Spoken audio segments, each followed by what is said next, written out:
So for this clip we'll be discussing again the concept of interest parity, but now in a graph. So we're going to develop a graph that allows us to understand and analyze issues in the foreign exchange market in some more detail. We'll do that in 3 steps. First,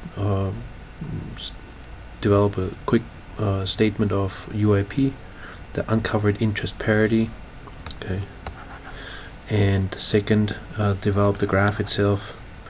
And third, importantly, consider how equilibrium in the foreign exchange market is attained. So we'll clear the page here and begin with that quick statement of UIP. So the interest parity condition implies that the rate of return on a financial investment in one country, here the US, in equilibrium in the foreign exchange market must be equal to the sum of the rate of return on a comparable asset in the foreign country, here the EU, plus the expected depreciation. So let's just note this here. E hat ET is the expected rate of depreciation of the dollar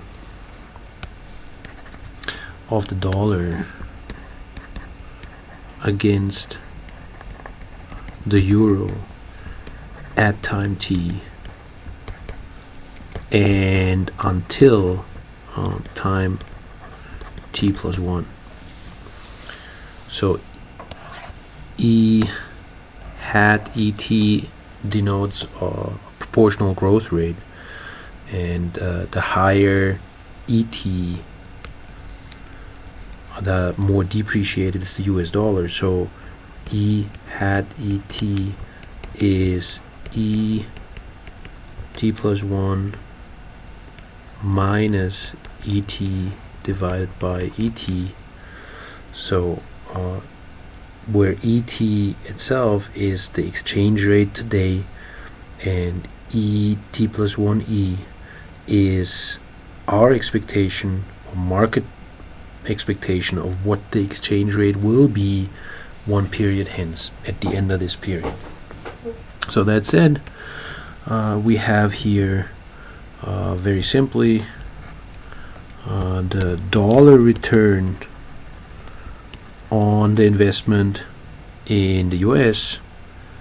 Let me write it like that: dollar return in the US, and on the right hand side we have the dollar return in the EU. So the sum of the interest rate in Europe plus the expected depreciation is the expected dollar return on the euro investment.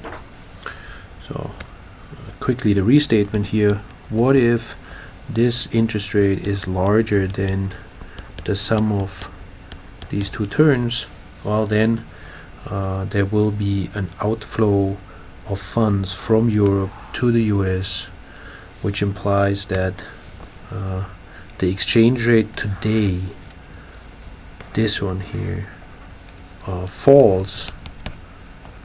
So ET today falls as people are as the funds are flowing into dollars and people are investing in the asset that pays the higher rate of return, and as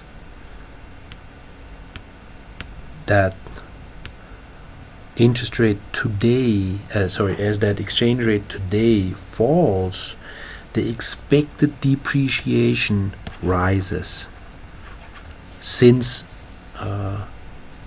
our expectation has not changed. So this is the crucial piece here, that we have static expectations, and against that expectation a lower exchange rate today implies a higher future depreciation, which will lead to equality right here. So beginning with that, let's again clear the page and do the graph. So one, we have our US on the left hand side. We are going to use this graph ultimately to determine, well, what the exchange rate is today between dollars and euros. So we're gonna have our graph with the exchange rate on this axis here, and on this axis we have the dollar return on the US asset. Well, in this diagram, what is this? This is of course just a straight line. We have here our US. The interest rate in the US is independent of the exchange rate, in the sense that the interest rate is determined in domestic financial markets, where the interest rate ultimately is determined by the monetary authorities, the Federal Reserve Bank, and so that we have a vertical line here. Now, second, we get REU plus E hat ET, and we're going to draw that in the same space with ET on the vertical axis and the dollar return on the EU asset on this axis. Now, in what sense does this sum depend on the exchange rate? So that's the question. Let's write this out here. So this is REU plus ET plus 1 minus ET over ET. So as ET varies,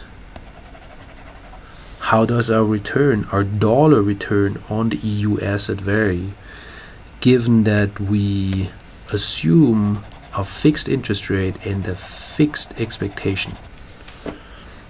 Well, it's easy to see that the lower the exchange rate, the higher must be the dollar return on the EU asset, for the reasons outlined before, that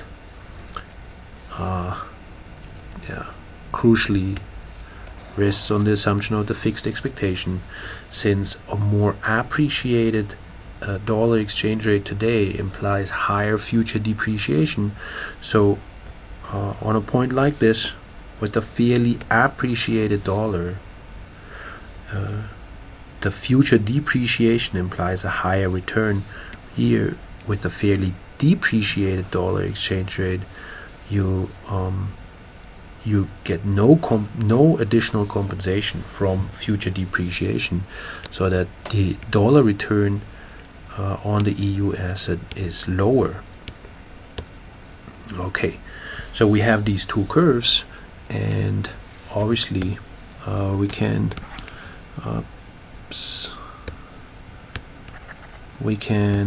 combine the two to get our equilibrium graph, or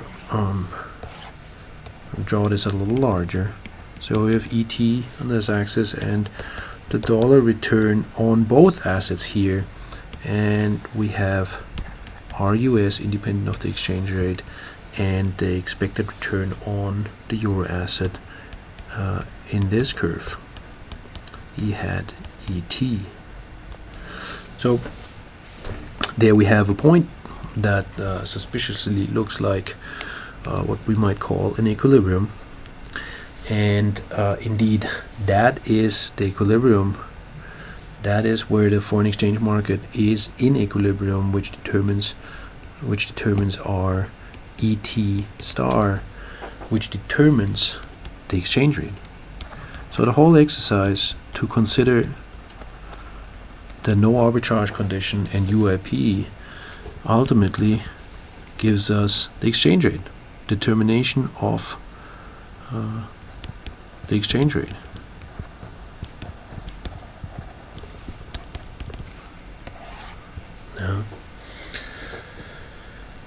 And let's just make this perfectly clear here. That happens in combination with three exogenous variables, which is the interest rate in the US, determined in US financial markets, primarily by the federal interaction between the Federal Reserve and domestic financial market participants. The same for the ECB in Europe. And three are level of the exchange rate expected at the end of the period, ET plus 1. Now, in this graph, what were to happen if we were in disequilibrium? So let's assume that the exchange rate is actually here. What were to happen? Well, the US return is this high, so this is our US, whereas the euro return is only this high. This is the dollar return on the euro asset. Let me not scribble down all those things down here. Obviously, the dollar return is higher than the euro return, which means that we're going to have an inflow of funds into US currency.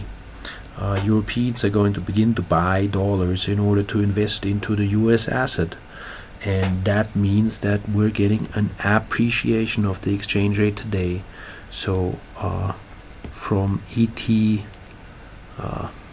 from this level, ET bar, the exchange rate falls to ET star, so that we're essentially moving to this point until we are in equilibrium where the two returns are equal and there are no further arbitrage opportunities. Now, let me click back a little bit here and clean up the diagram, and then just add one consideration, one example. We can think of an example where we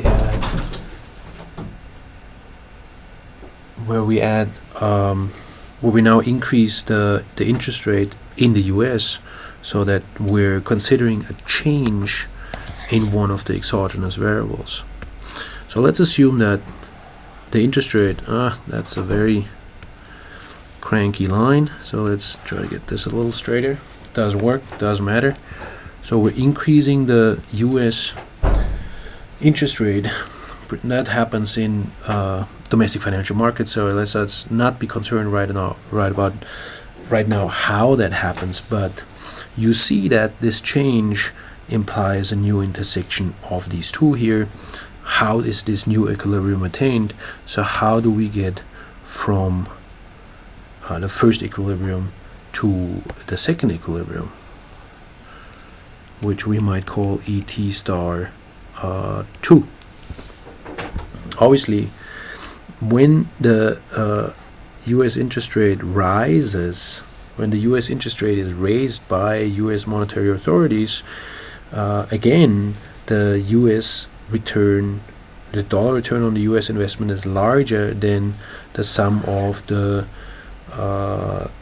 return on the Eurobond plus the expected depreciation, which means that there will be outflows of funds from Europe into dollars in order to buy that asset, which implies this appreciation, and that again implies higher expected depreciation, which runs up against the fixed expected level 1 period hence. So that is what in a very simple model determines the exchange rate.